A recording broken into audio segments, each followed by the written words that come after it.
Bull trackers, दोस्तों पहले हमसे कहा गया कि गोल्ड कम खरीदो, सिल्वर कम खरीदो, क्योंकि फॉरेक्स रिजर्व पर प्रेशर बन रहा है। इसके बाद गोल्ड पर ड्यूटी लगा दी गई, सिल्वर को रेस्ट्रिक्टेड कैटेगरी में डाल दिया गया। एक मीडिया हाउस ने यह खबर छापी कि सरकार फॉरेन टूर्स एंड ट्रैवल्स पर सेस लगाने वाली है, जिसको डिनाई किया गया। तो ये जो कदम बार बार उठाए जा रहे हैं, ये किस प्रॉब्लम को सॉल्व करने की कोशिश की जा रही है, और वो प्रॉब्लम कितनी बड़ी है। और सबसे बड़ा जो प्रश्न है कि ये सब कदम उठाने से क्या प्रॉब्लम सॉल्व होगी? कहीं ऐसा तो नहीं कि असली प्रॉब्लम कहीं और है और सिर्फ हमारे आंखों पे धूल झोंकने की कोशिश हो रही है।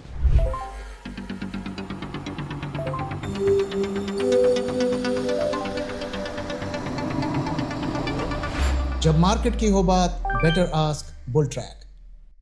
तो आइए इस पूरे गोल्ड सिल्वर के खेल को समझते हैं, डिकोड करते हैं। तो सबसे पहले कुछ हम डेटा पॉइंट्स को देखते हैं। तो 15% अब गोल्ड पर नई ड्यूटी लगा दी गई है। पहले ये 6% थी और $72 बिलियन का हम गोल्ड इंपोर्ट करते हैं। रिकॉर्ड हाई FY26 में देखने को मिला। क्यों? क्योंकि गोल्ड पे ज़्यादा लोग इन्वेस्टिंग करने लगे, क्योंकि वो स्टॉक मार्केट्स के रिटर्न को वाइड मार्जिन से बीट कर रहा था। 83 टन का गोल्ड हमने जनवरी फरवरी में इंपोर्ट किया, जबकि एवरेज हमारा 53 टन का है। और करेंसी फ्री फॉल में है, 96 हम पार कर चुके हैं।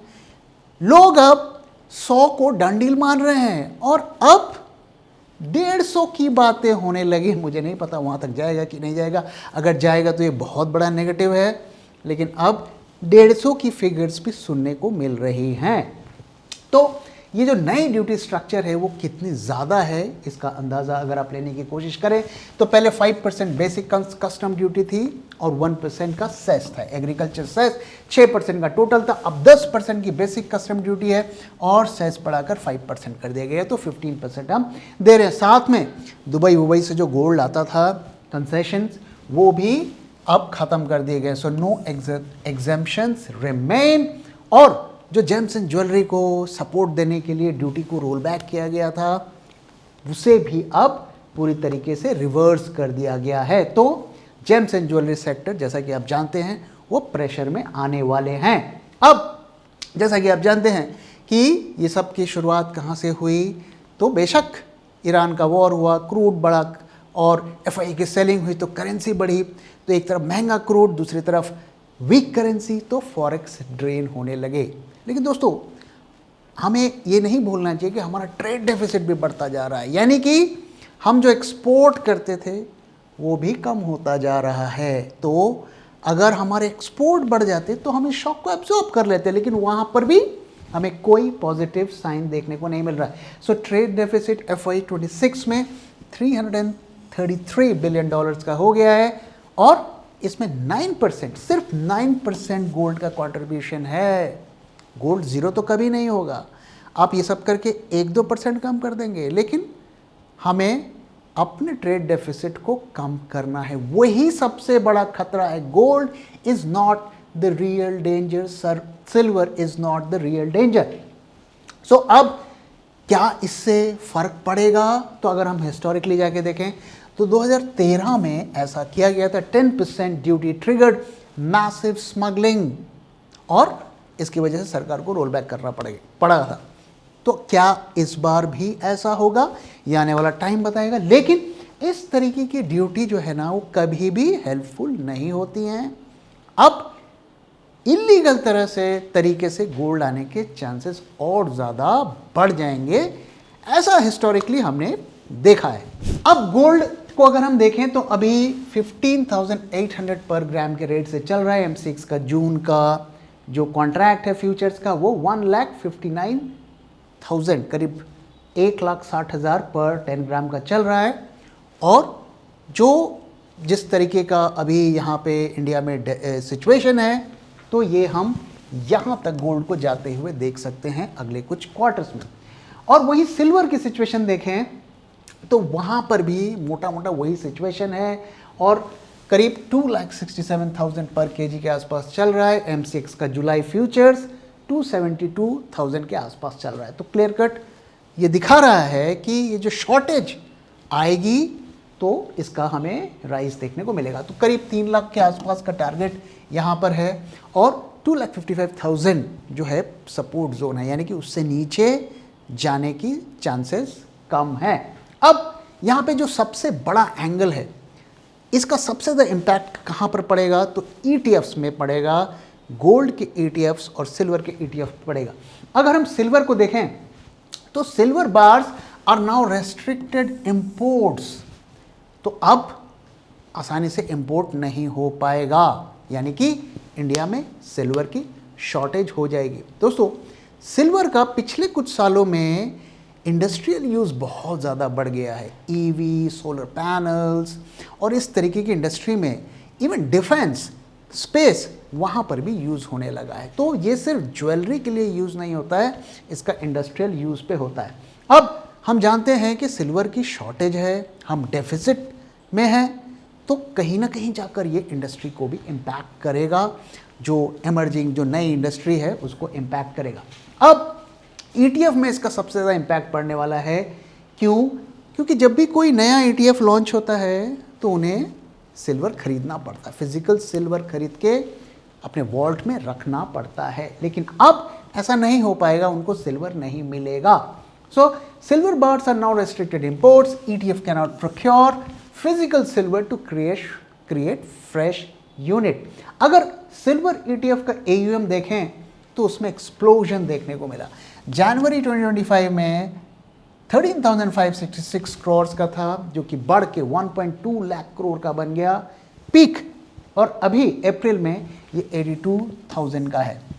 सो इम्पैक्ट क्या होगा कि नए ETFs नहीं बनेंगे और पुराने ETFs में डिमांड ज़्यादा बढ़ेगी। So without fresh units, ETF price, demand, supply of units on exchange not the NAV, क्योंकि नए ETFs नहीं आ रहे हैं, तो उसी में जो खरीदी बेची होगी, डिमांड सप्लाई होगा, सो वो प्राइस को डिसाइड करेगा और फिजिकल सिल्वर और ETF के मिसमैच हमें देखने को मिलेगा। सेकंड, तो इम्पैक्ट ये होगा कि silver ETFs will trade at premium to spot prices, और ऐसा ही हमें 2025 में भी देखने को मिला था। अक्टूबर में same supply squeeze cost ETFs to trade at premium for weeks.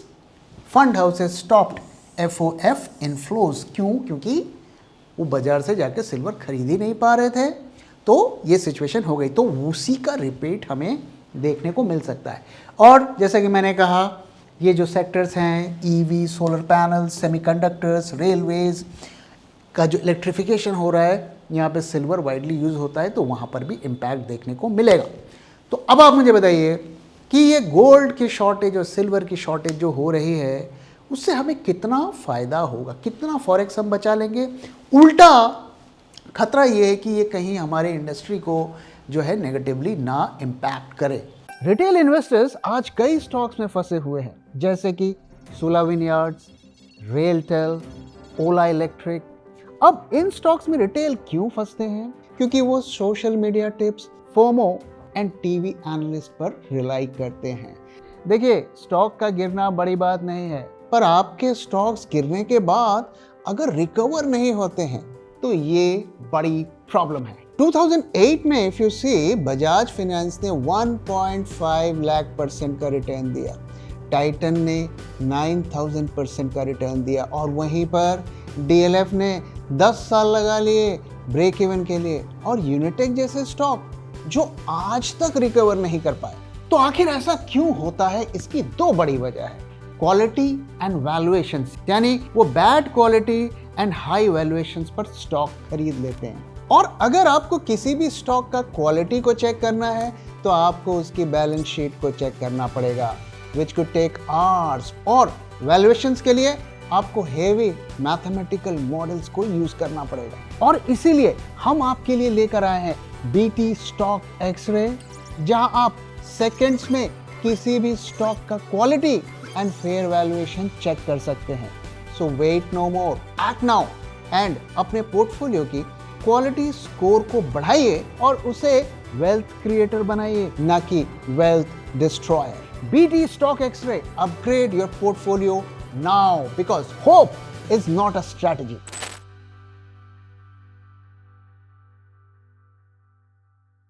अब आप यहाँ पे देख सकते हैं कि सबसे ज़्यादा इम्पैक्ट किसको हो रहा है, ये जेम्स एंड ज्वेलरीज कंपनीज को हो रहा है। तो ये आप कंपनी को देखिए, ये पिछले 5 दिनों में किस तरीके से इनके प्राइजेस टूटे हैं।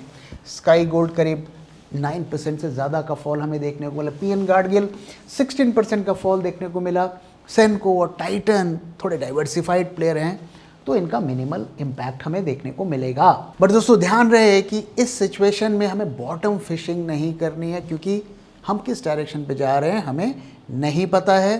तो जब तक क्लैरिटी ना आए कि कब तक ये जो रेस्ट्रिक्शंस हैं, ये जो ड्यूटी है, ये कब तक रहेगा, मिडल ईस्ट की क्या सिचुएशन बन रही है, क्योंकि अगर ये सिचुएशन ऐसी बनी रही तो इसमें और भी ज़्यादा फॉल देखने को मिल सकता है। इसलिए इन स्टॉक्स पर अभी बॉटम फिशिंग नहीं करनी है।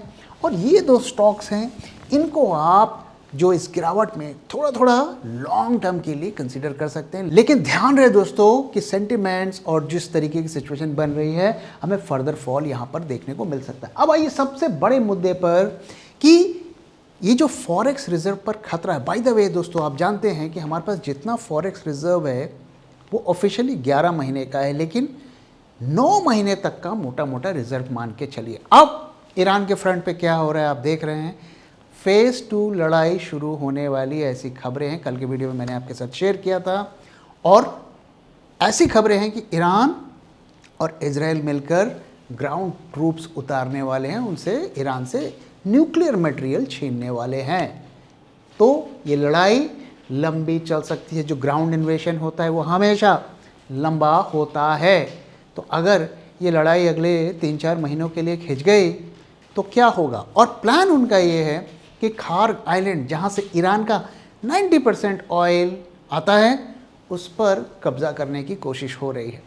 तो फिर प्रश्न ये है कि इंडिया को ऑयल कहाँ से मिलेगा, तो कितना बड़ा हमारी इकॉनमी पर इसका इम्पैक्ट पड़ सकता है, आप सोच सकते हैं। अब आइए सबसे इंपॉर्टेंट मुद्दे की बात करते हैं कि गोल्ड और सिल्वर को रेस्ट्रिक्ट करने से क्या प्रॉब्लम सॉल्व हो जाएगी। सबसे बड़ी प्रॉब्लम है क्या और कैसे वो सॉल्व होगी, और क्या गोल्ड और सिल्वर से उसका सोल्यूशन निकलेगा, इसको समझते हैं। तो सबसे बड़ी प्रॉब्लम जो है ना वो है बैलेंस ऑफ पेमेंट, यानी कि कितनी हमको देनदारी देनी है, कितना पैसा देना है बाहर और कितना लेना है। जैसे हमारे घर का बजट होता है तो हमारे यहाँ इनफ्लो ज़्यादा होना चाहिए, आउटफ्लो कम होना चाहिए। अब वो इनफ्लो कहीं से भी आए डजेंट मैटर, जब तक आता रहेगा हमारे घर की गाड़ी चलती रहेगी। जब आउटफ्लो ज़्यादा हो जाएगा और इनफ्लो कम होगा तो हमारे घर का खर्चा नहीं चलेगा। सेम कहानी कंट्री के लिए भी होती है। तो FY21 में हमारा balance of payment 3.3% of GDP था, यानी कि हमारे पास सरप्लस था। हम जितना बाहर जा रहा है उससे ज़्यादा आता था। FII का फ्लो आता था, एक्सटर्नल कॉमर्शियल बोरोइंग होती थी, FDI आता था, इंपोर्ट एक्सपोर्ट भी हम करते थे। तो यहाँ पर हम पॉजिटिव सिचुएशन पे थे। अब सिचुएशन बदल गई है, अब 1.3% हम नेगेटिव हो गए हैं, और इसीलिए कहा जा रहा है कि फॉरेन एक्सचेंज कम खर्च करो, गोल्ड कम खरीदो, क्योंकि अब हमारे रिजर्व्स ड्रेन होने शुरू हो गए हैं। 11 महीने का ऑफिशियली हमारे पास रिजर्व है, और अगर ये 2-3 महीने का रह जाता है तो बहुत बड़ा संकट आ सकता है। अब यहाँ पर गोल्ड कितना कंट्रीब्यूट कर रहा है इसको भी समझते हैं। तो गोल्ड इंपोर्ट 1.3% ऑफ GDP है, जो बढ़कर 2% हो गया है। अब ये सब ड्यूटी वूटी लगाकर आप थोड़ा कम कर देंगे, 0.2% कम कर देंगे, तो आप देख सकते हैं कि बहुत बड़ा कंट्रीब्यूशन नहीं आएगा। अगर गोल्ड हम खरीदना भी बंद कर दें, पूरी तरीके से बैन भी कर दें, तो भी जो है हम बहुत ज़्यादा नीचे नहीं आ पाएंगे, और जो कि पॉसिबल भी नहीं है कि पूरा ज़ीरो हो जाएगा। तो रियल डेंजर ये नहीं है, gold is not the real danger. और उससे भी बड़ा खतरा क्या है, ये FDI जो 1.6% था वो घट के नेगेटिव हो गया, ऑलमोस्ट ज़ीरो हो गया है। अगर ये बढ़ जाता, अगर 1.6 से 2 हो जाता, 2.5 हो जाता, तो हम इस संकट से निकल सकते थे। दोस्तों कल के वीडियो में हमने डिटेल में बात किया है कि इसके क्या रीजंस हैं। तो आप देख सकते हैं FDI गोल्ड से भी ज़्यादा इम्पॉर्टेंट है। आज भी अगर हम FDI के रास्ते खोल दें ऐसा माहौल बना दें, ऐसे पॉलिसीज़ बना दें, एफडीआई आने लगे, एफआईआई का फ्लो रिवर्स हो जाए तो हम इस संकट से निकल सकते हैं। और जैसा कि मैंने कहा, एफडीआई का घर वापसी हो रही है, वो पैसा वापस लेके जा रहे हैं। तो पहले 1% ले जा रहे थे, अब 1.6% ले जा रहे हैं, यानी कि कैपिटल एग्जिट हो रहा है। एफपीआई, पहले पैसा आ रहा था, अब पैसा जा रहा है, आउटफ्लो हो रहा है, और रुपया भी कमज़ोर हो रहा है। क्यों? क्योंकि एफडीआई वापस जा रहे हैं, एफपीआई भी वापस जा रहे हैं, और क्रूड पे हमें ज़्यादा पैसे दे रहे हैं, क्योंकि क्रूड के रास्ते हमने बंद कर रखे हैं। तो आप देख सकते हैं कि ये है संकट, सबसे बड़ा संकट हमारे पास ये है, और प्रॉब्लम उसके लिए ये है, और हम फोकस कर रहे हैं यहाँ। तो इससे प्रॉब्लम सॉल्व नहीं होने वाली है। ये बात सही है कि थोड़ा बहुत उस पर इम्पैक्ट पड़ेगा, लेकिन ये पूरी प्रॉब्लम को रूट से सॉल्व नहीं कर सकता है। अब हम किस्मत के भरोसे बैठे हुए हैं कि शायद तेल सस्ता हो जाएगा तो थोड़ी हमें राहत मिल जाएगी, लेकिन ध्यान रहे कि वो भी हमारे प्रॉब्लम को फिक्स नहीं करेगा। असली प्रॉब्लम जो है, हमें इसको फिक्स करना है। जब तक हम इसको फिक्स नहीं करेंगे, लॉन्ग टर्म के लिए हमारी प्रॉब्लम सॉल्व होने वाली नहीं है। अब आइए दोस्तों, चलते हैं मार्केट की तरफ और देखते हैं यहाँ से हमें क्या क्लूज मिल रहे हैं। तो आज मार्केट में काफ़ी हमें उतार चढ़ाव देखने को मिला। मार्केट करीब 200-250 पॉइंट से ज़्यादा नीचे गिरे, और फिर 10 बजे के बाद हमें शार्प रिकवरी देखने को मिली और मार्केट ग्रीन तक पहुंच गया। निफ्टी कम से कम ग्रीन तक पहुंच गया। इसकी वजह क्या? इसकी वजह ये है कि जब भी ओवरऑल सारे सेंटिमेंट नेगेटिव हो जाते हैं, गोल्ड सिल्वर की वजह से, पीएम के स्टेटमेंट की वजह से, सो वहाँ पर कोई भी बायर नहीं होता है, और अक्सर ऐसे में टेक्निकल बाउंस देखने को मिलता है, जो कि हमें देखने को मिला। कोई भी फंडामेंटल फैक्टर्स ऐसे नहीं थे जिसकी वजह से रिकवरी देखने को मिली। It was totally a technical bounce and short covering driven rally. तो निफ्टी 23,650 के लेवल के आसपास क्लोजिंग दी, कल के लेवल के आसपास 6 पॉइंट का हमें ग्रीन देखने को मिला। वॉलेटिलिटी की पिक्चर में आप देख सकते हैं कि फियर बढ़ता हुआ हमें दिख रहा है। विक्स में भी हमें राइज देखने को मिला है। ऑप्शंस मार्केट में हमें थोड़ी सी बुलिशनेस देखने को मिली है, शॉर्ट्स कवर हुए होंगे, और जैसा कि अक्सर होता है कि रिटेल वाले ऑप्शंस मार्केट में बाइंग करते हैं जब भी रिकवरी देखने को मिलती है। कल एक्सपायरी भी है, तो उसका भी कुछ इम्पैक्ट हमें देखने को मिल सकता है। लेकिन असली कहानी एज यूजुअल फ्यूचर्स मार्केट में है। आज देखिए, एक बार फिर कोई ओआई एडिशन नहीं हुआ, यानी कि ये पूरी की पूरी शॉर्ट कवरिंग की रैली थी और वही डेटा हमें यहाँ पे दिखा रहा है। नेक्स्ट मंथ में भी अब कॉन्ट्रैक्ट शिफ्ट होने लगे हैं। आप कल भी देख सकते हैं अच्छे खासे कॉन्ट्रैक्ट शिफ्ट हुए हैं, यानी कि ये जो भी गिरावट का माहौल है, ये अगले महीने भी जाएगा। और ये कहानी आपको प्रीमियम्स में देखने को मिलेगी। अब देखिए, अभी भी हम 8-9 दिन दूर हैं एक्सपायरी से, लेकिन प्रीमियम 9 है। यहाँ पे कम से कम 50 का प्रीमियम होना चाहिए था, जो कि नहीं है, जो कि क्लियर कट इंडिकेशन है कि मार्केट्स प्रेशर में रहेंगे। नेक्स्ट मंथ की भी वही कहानी हमें देखने को मिल रही है।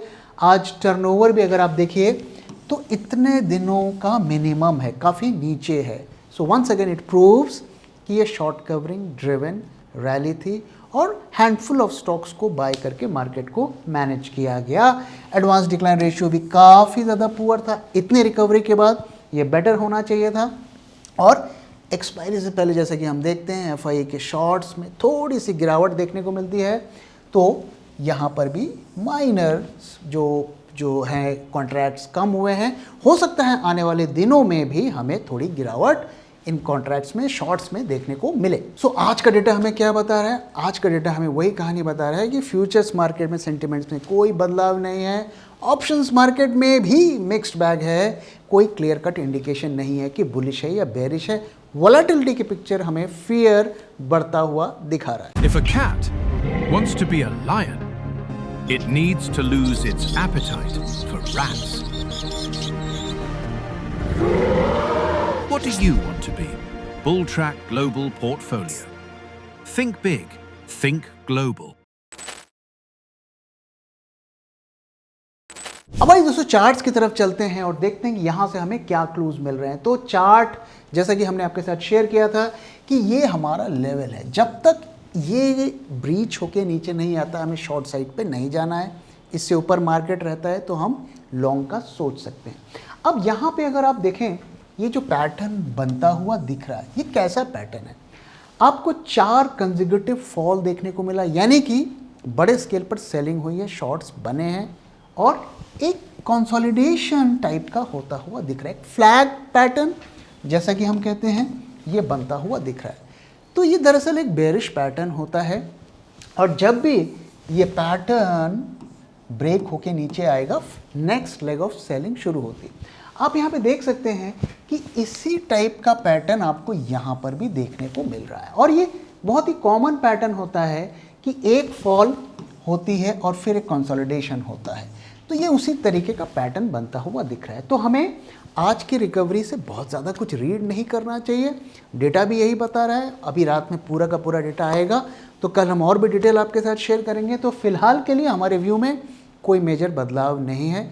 लॉन्ग अभी अवॉइड करना है, शॉर्ट के लिए थोड़ा वेट करना है, इस लेवल को कन्विंसिंगली ब्रेक करना है, कम से कम 2-3 घंटे ब्रेक करके नीचे रहे, तब हम शॉर्ट साइड की तरफ देख सकते हैं। फिलहाल के लिए आज का मूव थोड़ा एक्सपायरी से इन्फ्लुएंस भी हो सकता है, सो बहुत ज़्यादा कुछ हमें आज और कल के मार्केट को रीड नहीं करना चाहिए। ओवरऑल लॉन्ग टर्म का ट्रेंड अभी भी बेयरिश ही बना हुआ है। तो दोस्तों, इसी के साथ इस वीडियो को मैं यहाँ पे खत्म कर रहा हूँ। वीडियो कैसा लगा जरूर बताइएगा, अपना फीडबैक शेयर करना मत भूलिएगा। Thank you very much for watching and thank you for your time.